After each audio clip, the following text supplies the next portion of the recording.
Hello everybody, this is Toys R Us, and for this special figure showcase we're now going to do one of my personal favourites. This is the 1988 Decepticon Darkwing. What we're going to do on this video, we're going to have a quick look at him in both of his modes.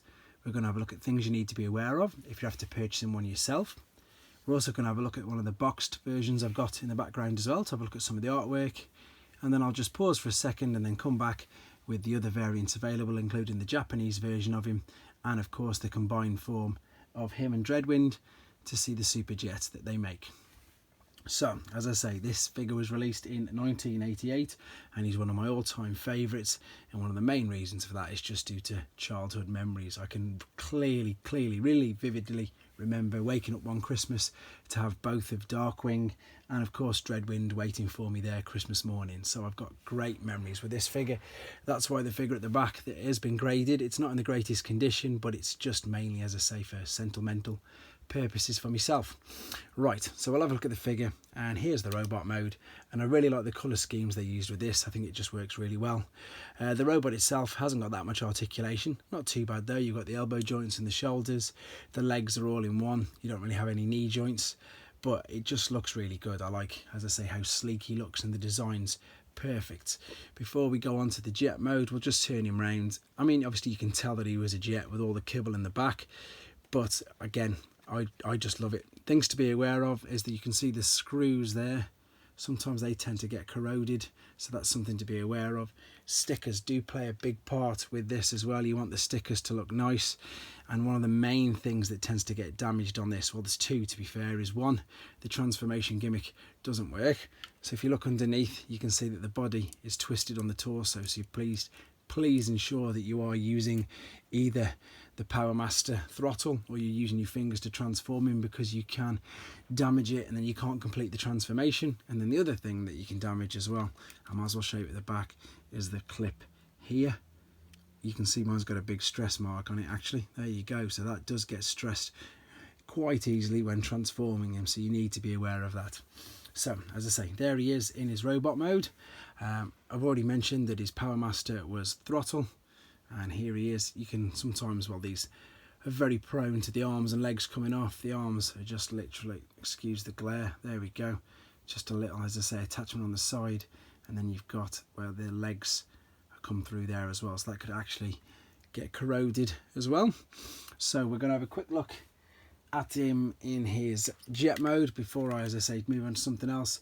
Sometimes you can have the wings like this. You'll have to excuse the stickers of this. I don't normally display it in this mode. I normally display it combined, so they aren't the greatest, but again, it's good, as I say, visual aid for the purposes of this video, just to see that if you've got poor stickers, it doesn't look too good.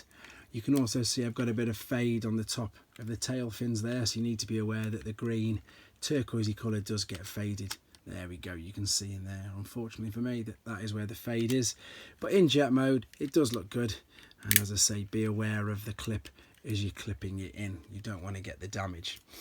Right, before we move on to the other variants, I've mentioned that it's not the greatest condition, but didn't really care. It's just a class. Just about finding a, as I say, mint and seal box Darkwing. So there we go. And again, excuse the glare. It has only got an overall grade of 60, but that's because there's a dent in the bubble. Again, not bothered, but there's the original price tag, $12.99 in the UK. We'll spin him round, and there is what's known in Japan as the Super God Master Force artwork, and of course in the UK it was what we used for advertising the Powermasters and of course the Pretender line that we were running in the UK. That is the combined jet I'm going to be showing you in a second, but that's a great piece of artwork, and I've already mentioned in a previous video, Legacy, the book where you can actually see all the artwork to the figures. What I'm going to do now then, I'm going to quickly combine the figure into his super jet mode, and we'll come back in a second. Okay then, so we're back, and now I've managed to combine Darkwing and Dreadwind into the combined super jet Dreadwing. That's a bit of a tongue twister there, and sometimes I do tend to get them mixed up, but here we go. This is the combined super jet form, and again, this is one of the main reasons why I love this. Spent many hours on that Christmas morning actually figuring out how to do this, because it is quite a complex transformation, to be fair, and you can see that the previous owners of this must have had a good job as well, with all the stress marks on the tops, as I say, and on the underside of these particular figures. So yeah, this is the combined form, and you do need both of the Powermasters to be able to do this, to complete the transformation. The wings slot into each other there, and of course the nose cone and the tail slot in there. This is a great bonus mode, obviously, because you've already got the fact that it's a robot and the alternate mode, but you can join the two together. It just makes it look, as I say, fantastic.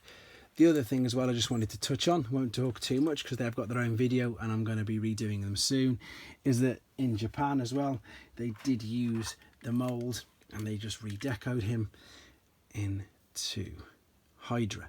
So as I say, you can clearly see there, no difference whatsoever, just a difference in the colour scheme. And I mentioned with the artwork on the back, as I say, in Japan they're wearing Super God Master Force cartoons, so this was the Super God Master Force variant of the figure, whereas the one you see to the left hand side is the standard Hasbro one that was released. So this is concluding this showcase of this amazing figure. I hope you enjoyed it. You can probably tell obviously that I did, and again it brought back some good memories for me.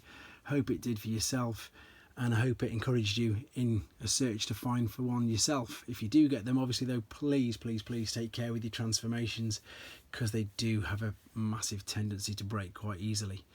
Let me know your figures, your favourite ones, if I've got them, which, well, if it's G1 I will have it. Hopefully I've got more than one of them as well, so I can do a showcase for yourselves. Take care guys, and subscribe for more.